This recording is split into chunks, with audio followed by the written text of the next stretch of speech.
আলা মিন মুস্তাগফিরিন ফাআগফির লা, আলা মিন মুস্তারজিকিন ফাআরযুক লা। কে আছো রিজিকের অভাব, তোমার রিজিক নাই, তোমার ছেলে সন্তান নিয়ে তুমি সুন্দরভাবে জীবন যাপন করতে পারো না, ছেলে সন্তানকে তুমি রিজিক দিতে পারো না। তোমার পাশের বাড়ির লোক কত সুন্দরভাবে চলাফেরা করতেছে, কত সুন্দর জামা কাপড় পরতেছে, তুমি তোমার সন্তানদেরকে দিতে পারতেছো না, অভাব অনটনের মধ্যে আছো। আলা বিন মুস্তারজিকিন ফাআরযুক লা, রিজিকের অভাবে দুনিয়ার মধ্যে বসবাস করতেছো, রিজিকের অভাবের মধ্যে আছো। আল্লাহ তাআলার নিকট রিজিক চাও, আল্লাহ তাআলা তোমার রিজিককে বৃদ্ধি করে দিবেন। কে আছো অসুস্থ, তোমার চিকিৎসা করানোর জন্য তোমার টাকা নাই, আল্লাহ তাআলার নিকট বলো, আল্লাহ তাআলা তোমার টাকার ব্যবস্থা করে দিবেন। অসুস্থ, ডাক্তার বলেছে তোমার চিকিৎসা নাই, তুমি মৃত্যুবরণ করবা, তোমার ক্যান্সার রোগ, তুমি সিঙ্গাপুর গিয়েছো, তুমি অমুক রাষ্ট্র ইন্ডিয়া গিয়েছো, কোন ডাক্তার তোমার জীবনের ব্যাপারে, তোমার হায়াতের ব্যাপারে নিশ্চয়তা দেয় নাই।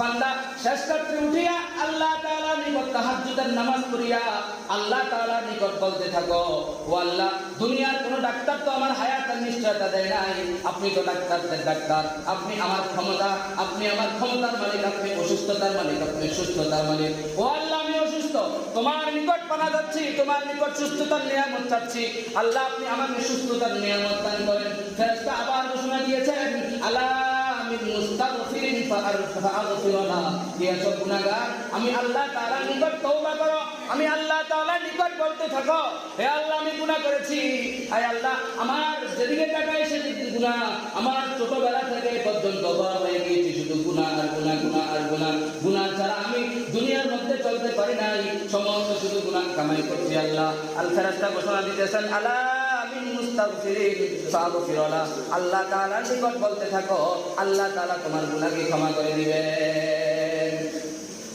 হায়াত থেকে আমরা এভাবে কাটিয়ে দিচ্ছি।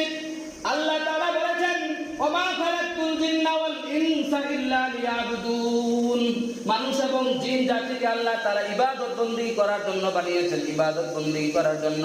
আমরা ইবাদত বندگی করি না, আমরা আল্লাহ তাআলার ফরজ ইবাদত করি না, আমরা আল্লাহ তাআলার বিধান পর্দা মতো চলি না, আমরা আল্লাহ তাআলার বিধান ভালোভাবে রাখি না, আল্লাহ তাআলার বিধান আমরা ফরজ নামাজ পড়ি না, আল্লাহ তাআলার বিধান তাহাজ্জুদের নামাজ পড়ি না, আল্লাহ তাআলার বিধান আমরা তারাবির নামাজ পড়ি না, শুধু গুনাহের কাজ করে যাই, গুনাহের কাজ করে যাই, আমার হায়াতটাকে কাটিয়ে দিচ্ছি। অথচ আল্লাহ তাআলা বলতেছেন, এখন কি তোমার সময় আসে নাই? আলাম ইয়ানিল লাযিনা আমানু আন তাখশা কুলুবুহুম লিযিকরিল্লাহ। আমাকে আর আপনাকে আল্লাহ তাআলা ডেকে ডেকে বলতেছেন, বান্দা তোমার দাড়ি ছিল না, এখন দাড়ি উঠেছে, তোমার দাড়ি কাঁচা ছিল, এখন পাকনা হয়ে গিয়েছে, তোমার দাঁত ছিল না, ছোট ছিল, তোমার দাঁত এখন উঠেছে, তোমার দাঁত এখন পড়ে যাচ্ছে, তুমি দাদা হয়েছ, তুমি নানা হয়েছ, তুমি বিবাহ করেছো, তোমার সন্তান হয়েছে, তুমি আব্বু হয়েছ, তুমি চাচা হয়েছ, এখন কি তোমার সময় আসে নাই আল্লাহ তাআলাকে ডাকবার? আলা মিন মুস্তাগফিরিন ফাআরযুক লা, আলাম ইয়ানিল লাযিনা আমানু আন তাখশা কুলুবুহুম লিযিকরিল্লাহ। দুনিয়ার হায়াতটা আমরা কোন দিকে পার করে দিচ্ছি রে ভাই? ও দুস্থ বুজুর্গ, ও আমার বাবারা, ও আমার ভাইয়েরা, যুবক ভাইয়েরা, আমাদের হায়াতটাকে কোন দিকে পার করে দিচ্ছি? আমাদের সময় কি এখনো আসে নাই আল্লাহ তাআলাকে ডাকবার মতো? বন্ধুকে সময় দিতে পারি, বান্ধবীকে সময় দিতে পারি, অফিসে সময় দিতে পারি, বাজারে সময় দিতে পারি, মাজারে সময় দিতে পারি, আমরা অফিস আদালতে সময় দিতে পারি, দোকানের মধ্যে বসে বসে গল্প গুজবের মধ্যে সময় দিতে পারি, বিবিতে সময় দিতে পারি, পার্কের মধ্যে গিয়ে সময় দিতে পারি, রাস্তাঘাটের মধ্যে বসে বসে সময় দিতে পারি। আল্লাহ তাআলা আমাকে সৃষ্টি করেছেন, আমাকে হায়াত দিয়েছেন, প্রত্যেকটা শ্বাসের মালিক আল্লাহ তাআলা, প্রত্যেকটা সেকেন্ডের মালিক আল্লাহ তাআলা। আল্লাহ তাআলাকে সময় দেওয়ার পরে এখন আমাদের হায়াত আসে না। কিয়ামতের ময়দানের মধ্যে আল্লাহ তাআলা সমস্ত উম্মতদেরকে জিজ্ঞাসা করবে প্রত্যেকটা হায়াত সম্পর্কে। সেদিন তো আমরা জবাব দিয়ে এক পা পর্যন্ত সামনের দিকে অগ্রসর হতে পারবো না। যতক্ষণ পর্যন্ত জবাব না দিব ততক্ষণ পর্যন্ত আমরা সামনের দিকে অগ্রসর হতে হবে না। ও দুস্থ বুজুর্গ, ও আমার ভাইরা, এখন কি সময় আসে নাই আল্লাহ তাআলাকে ডাকবার মতো? রমজান মাস এসেছে, নিজের জিন্দেগির কথা বলে বলে আল্লাহ তাআলার নিকট সমস্ত প্রয়োজনগুলো আল্লাহ তাআলার নিকট বলেন, আল্লাহ তাআলার নিকট কাঁদতে থাকেন। শেষ রাত্রে সাহারি খাওয়ার আগে আপনি 1 ঘন্টা আগে, আধা ঘন্টা আগে উঠে যান। রমজানের আগে তাহাজ্জুদ করার সুযোগ হয় না, ঘুমের মধ্যে বিভোর থাকেন। রমজানের মধ্যে সাহরি খাওয়ার সময় আপনি ওঠেন, আধা ঘন্টা আগে আপনি ওঠেন না, 1.5 ঘন্টা আগে আপনি ওঠেন না। ওযু বানান, আল্লাহ তাআলার দরবারে 4 রাকাত, 6 রাকাত, 8 রাকাত তাহাজ্জুদের নামাজ পড়েন। তাহাজ্জুদের নামাজ পড়ে নিজের জিন্দেগীর সমস্ত ভুলের কথা বলেন, নিজের জিন্দেগীর সমস্ত গুনাহের কথা বলেন, আল্লাহ তাআলার নিকট গুনাহগারি করেন, আল্লাহ তাআলার নিকট কাঁদতে থাকেন, বলতে থাকেন, সুন মেরে ইমাম লা মেরে ফরিয়াদ কো আ মেরি মালিক মেরি ইমদাদ কো হায় তুই হাজত রওয়ায়ে দু জাহান हम तेरा दर छोड़ कर जाए कहा तू अज़ाबे नारे से हमको बचा हूं ना हम पे अबू जी रजा। নিজের জিন্দেগীর মধ্যে যত কিছু প্রয়োজন আল্লাহ তাআলার নিকট বলেন। আপনার সন্তান নাই, আল্লাহ তাআলার নিকট বলেন আপনার সন্তানের ব্যবস্থা হবে। আপনার সন্তান অসুস্থ, আল্লাহ তাআলার নিকট বলেন আপনার অসুস্থতা আল্লাহ তাআলা করে দিবে। রিজিকের অভাব, আল্লাহ তাআলার নিকট বলেন আল্লাহ তাআলা আপনাকে রিজিকের ব্যবস্থা করে দিবে। অভাবের মধ্যে আছেন, আল্লাহ তাআলার নিকট বলেন আল্লাহ তাআলা আপনার অভাব দূর করে দিবে।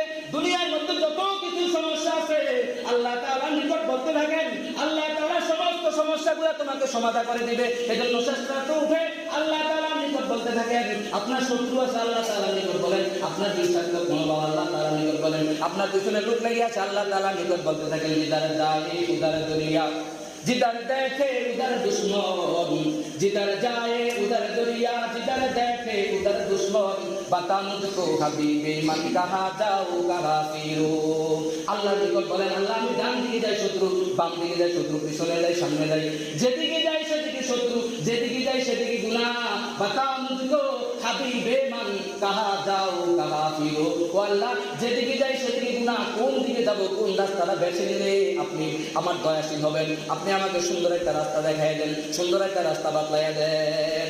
এজন্য আল্লাহ তাআলা দরবারে শুধু কাছে রমজান মাস রাত্রিবেলা ইবাদত করেন, রাত্রিবেলা আল্লাহ তাআলার নিকট ডাকেন, আল্লাহ তাআলার নিকট সমস্ত গুনাহের কথা বলেন। আমরা সবাই গুনাহ করেছি, সবাই গুনাহগার, কেউ এখানে মাসুম না।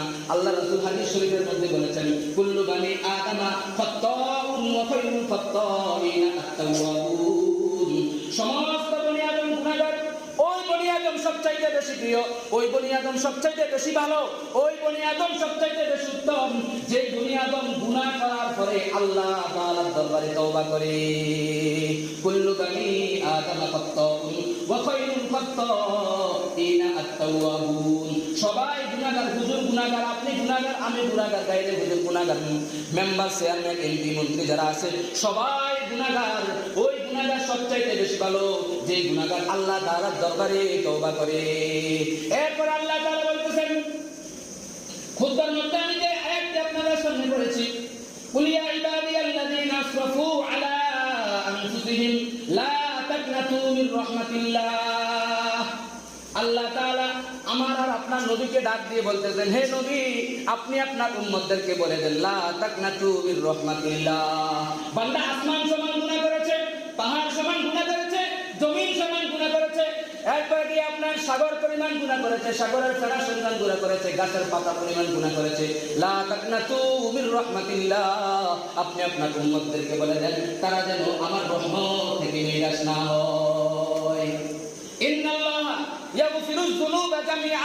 আমি আল্লাহ তাআলা গুনাহগারদেরকে ক্ষমা করতে ভালোবাসি। ইন্নাল্লাহ ইয়াগফিরুয যুনুবা জামিআ ইন্নাহু হুয়াল গফুরুর রহিম। সমস্ত গুনাহগারদেরকে আল্লাহ তাআলা ক্ষমা করে দিবেন। আমরা কতদিনের গুনাহ করেছি, আমরা কতদিনের গুনাহ করেছি। এই আয়াতের মাঝে মুফাসসিরিনে কেরাম একটা ঘটনা আনছেন তাফসীরের কিতাবের মধ্যে। মুফাসসিরিনে কেরাম বলেন পয়গম্বর মুসা আলাইহিস সালাতু ওয়াস সালামের জামানার মধ্যে দুর্ভিক্ষ দেখা গেল। আসমান থেকে আল্লাহ তাআলা বৃষ্টিকে বর্ষণ করতেছে না, দুনিয়ার মধ্যে বৃষ্টি আসছে না, দুর্ভিক্ষ দেখা গেলে ফসলাদি হচ্ছে না। খামারের মধ্যে গরুগুলা মারা যাচ্ছে, হাঁসগুলা মারা যাচ্ছে পানির অভাবে, কোনো কূপের মধ্যে পানি নাই, কোনো জায়গায় পানি নাই, জমিন ফাটা শুরু করে দিচ্ছে। পয়গম্বর মুসা আলাইহিস সালাতু ওয়াস সালাম তার উম্মতদেরকে নিয়ে একটা তুর পাহাড়ের মধ্যে গেলেন। তুর পাহাড়ের মধ্যে দিয়ে সালাতুল ইস্তিসকা, বৃষ্টির নামাজ আদায় করলেন। একদিন নামাজ আদায় করলেন, বৃষ্টি আসতেছে না। আরেকদিন নামাজ আদায় করলেন, বৃষ্টি আসতেছে না। তৃতীয় দিন নামাজ আদায় করলেন, তার উম্মতদেরকে নিয়ে, বৃষ্টি আসতেছে না। পয়গম্বর মুসা আলাইহিস সালাতু ওয়াস সালাম ছিলেন কালিমুল্লাহ, তিনি আল্লাহ তাআলার সাথে কথা বলতেন। তুর পাহাড়ের মধ্যে চলে গেলেন, আল্লাহ তাআলা নিকট বললেন, হে আল্লাহ সলাতুল ইস্তিসকা তোমার বিধান অনুযায়ী, তোমার নিয়ম অনুযায়ী 1 দিন 2 দিন 3 দিন নামাজ পড়লাম, কেন আসমান থেকে বৃষ্টি বর্ষণ হচ্ছে না? তুমি কি আমাদের প্রতি নারাজ হয়ে গেছো? তুমি কি বান্দাদের প্রতি নারাজ হয়ে গেছো? কেন বৃষ্টি দিচ্ছ না? দুনিয়ার মধ্যে দুর্ভিক্ষ দেখা দেওয়ার কারণে সমস্ত মানুষ অভাব অনটনের মধ্যে আছে, সমস্ত মানুষ কষ্ট পাচ্ছে। আল্লাহ আসমান থেকে বৃষ্টি বর্ষণ করতেছেন না কেন? আল্লাহ তাআলা পয়গম্বর মুসা আলাইহিস সালাতু ওয়াস সালাম উদ্দেশ্য করে বলতেছেন, হে পয়গম্বর মুসা, তুমি যে একটা জামাত নিয়ে তোমার উম্মতদেরকে নিয়ে তুর পাহাড়ের মধ্যে এসে দোয়া করতেছো, এই জামাতের মধ্যে, এই কাফেলার মধ্যে একটা লোক আছে যে 40 বছর যাবত পর্যন্ত আমাকে ডাকে না। যাও তুমি ঘোষণা দাও, কে আছো 40 বছর যাবত পর্যন্ত আল্লাহকে ডাকে না? কে আছো 40 বছর যাবত পর্যন্ত নামাজ পড়ো না? কে আছো 40 বছর যাবত পর্যন্ত আল্লাহ তাআলার কদমের মধ্যে তুমি সিজদা দাও না? আল্লাহকে আল্লাহ বলে স্বীকার করো না? কে আছো এই কপার পড়া, তোমার জন্য আল্লাহ তাআলা বৃষ্টি দিতেছে না? যাও মুসা, তুমি এই ঘোষণা ছেলেদের মধ্যে তুমি দিয়ে দাও, এই 40 বছর যাবত গুনাহগার ব্যক্তি যখন এখান থেকে চলে যাবে, আমি আল্লাহ তাআলা জমিনের মধ্যে বৃষ্টি বর্ষণ করব। পয়গম্বর মুসা আলাইহিস সালাতু ওয়াস সালাম চলে গেলেন সেই জামাতের মধ্যে, সেখানের মধ্যে ঘোষণা দিতেছেন, আল্লাহ তাআলার সাথে কে আছো দুশমনি করতেছো 40 বছর যাবত পর্যন্ত, আল্লাহ তাআলাকে ডাকো না, আল্লাহ বলে স্বীকার দাও না, যাও তুমি এখান থেকে উঠে যাও, তোমার প্রতি আল্লাহ তাআলা নারাজ হয়ে আছেন। তুমি যদি এখান থেকে না চলে যাও, জিবরাইলের মাধ্যমে শনাক্ত করে তোমাকে এখান থেকে উঠিয়ে নেওয়া হবে। পয়গম্বর মুসা আলাইহিস সালাতু ওয়াস সালাম ঘোষণা দিতেছেন, ঘোষণার মাঝখানে আসমান থেকে বৃষ্টি বর্ষণ হওয়া শুরু করে দিয়েছে। সুবহানাল্লাহ, আসমান থেকে বৃষ্টি হওয়া শুরু করলো। পয়গম্বর মুসা আলাইহিস সালাতু ওয়াস সালাম অবাক হয়ে গেলেন, কিরে আল্লাহ তাআলা তো বলেছেন এখানে একজন গুনাহগার আছে 40 বছর পর্যন্ত আল্লাহ তাআলাকে ডাকে না, কই আমি ঘোষণা দিলাম এখান থেকে তো সে গেল না, আসমান থেকে বৃষ্টি কেন বর্ষণ হয়ে গেল? মুসা তো ছিলেন কালিমুল্লাহ, আল্লাহ তাআলার সাথে কথা বলতেন, আল্লাহ তাআলার সাথে আবার চলে গেলেন যে তুর পাহাড়ের মধ্যে দিয়ে আল্লাহ তাআলা নিকট বলতেছেন, আল্লাহ আপনি বলেছেন এখানে একটা গুনাহগার আছে, গুনাহগার যাওয়ার পরে বৃষ্টি দিবেন, এই তো আমি ঘোষণা দিলাম, গুনাহগার এখান থেকে চলে গেল না, কেন বৃষ্টি দিয়ে দিলেন? আল্লাহ তাআলা মুসা আলাইহিস সালাতু ওয়াস সালামকে জবাব দিতেছেন, ও মুসা, তুমি যখন ঘোষণা দিতেছো সেই 40 বছর যাবত পর্যন্ত গুনাহ করনেওয়ালা বান্দাটা আমি গফফার নাম বরাবর মাথাটাকে নিচের দিকে দিয়ে দাঁড়িয়ে বলতেছে, ও আল্লাহ এখান থেকে যদি আমি চলে যাই, মানুষ আমাকে চিনে ফেলবে, সমাজের মধ্যে আমি চলতে পারবো না, সমাজের মধ্যে হাঁটাচলা করতে পারবো না, কি হয়ে যাবে শর্মিন্দারি মাওলা। ও মাওলা, আমি এখন তওবা করতেছি, আপনি আমাকে ক্ষমা করে দেন, আজকের দিনের পর থেকে যতদিন বাঁচবো ততদিন আপনাকে স্মরণ করে যাব, আপনার ইবাদত বন্দেগীগুলো করে যাব, আপনার হুকুম আহকামগুলো মেনে যাব। এই বান্দা যখন তওবা করেছে, বান্দার প্রতি আমার দিলটা নরম হয়ে গেছে। আল্লাহ তাআলা তখন মুসা আলাইহিস সালাতু ওয়াস সালামকে বলতেছেন, বান্দা যখন তওবা করলো, তওবাকে কবুল করে আসমান থেকে বৃষ্টি বর্ষণ করে দিয়েছি। তখন পয়গম্বর মুসা আল্লাহ তাআলার নিকট বলতেছে, আল্লাহ কোন সেই বান্দাটা যে 40 বছর গুনাহ করেছে, তোমাকে একটিবারের জন্য ডাকে নাই? ও মাওলা, সেই বান্দাটাকে আমাকে একটু দেখায় দেন, তাকে একটু আমি দেখতে চাই, তাকে একটু আমি চিনতে চাই। আল্লাহ তাআলা কি বলতেছে শুনেন, ও মুসা, তুমি কালিমুল্লাহ হতে পারো, তুমি নবী হতে পারো, ওই বান্দাটাকে দেখাই আমি শর্মিন্দা করতে পারি না। শুধু তাই নয়, তোমাকে বান্দা দেখায় শরম দিব না তা নয়, কিয়ামতের ময়দানে যখন বিধান কায়েম হয়ে যাবে, ফুলসিরাত কায়েম হয়ে যাবে, যখন হিসাব শুরু হয়ে যাবে, কোন উম্মতকেও সেই বান্দার গুনাহগুলোকে আমি দেখাবো না, কোন ফেরেশতাকেও আমি আল্লাহ তাআলা সেই তাকে দেখাবো না। তওবার কত দাম দেখছেন? 40 বছর যাবত পর্যন্ত গুনাহ করেছে, একটিবার মাত্র আল্লাহ তাআলা তাকে দেখেছেন, আল্লাহ তাআলা তার তওবাকে কবুল করে গোটা উম্মতের জন্য রহমত স্বরূপ বৃষ্টি নাযিল করেছেন। সুবহানাল্লাহ। আমরা কি এমন কেউ আছে নাকি 40 বছর যাবত পর্যন্ত আল্লাহকে ডাকি নাই? না, হয়তো 1 দিন 2 দিন 3 দিন 1 মাস 2 মাস আল্লাহ তাআলাকে ভুলেছিলাম, একটা সেজদা হলো আল্লাহ তাআলাকে দিয়েছি, সুতরাং গুনাহ করেছি, সমস্যা কি? আল্লাহ তাআলা বলেছেন, লা তাকনাতু মির রাহমাতিল্লাহ, বান্দা যেন পেরেশানি না হয়, নৈরাশ না হয়ে যায়, আমি আল্লাহ তাআলার নিকট যেন আসে, আমি আল্লাহ তাআলাকে তাকে ক্ষমা করে দেব। সুবহানাল্লাহ। এজন্য রমজান মাস আসছে, আল্লাহ তাআলার নিকট দিনের বেলা বেশি বেশি করে রোজা রাখবো, রাত্রিবেলা বেশি বেশি করে তাহাজ্জুদের নামাজ পড়বো, তারাবির নামাজ পড়বো, নফল ইবাদত করবো, করার পর আল্লাহ তাআলা যেন নিজের গুনাহ আল্লাহ তাআলার নিকট ক্ষমা চাবো, আল্লাহ তাআলা আমাদেরকে ক্ষমা করে দেবেন। সুবহানাল্লাহ। তো সবাই রাজি আছেন ইনশাআল্লাহ আমল করার জন্য?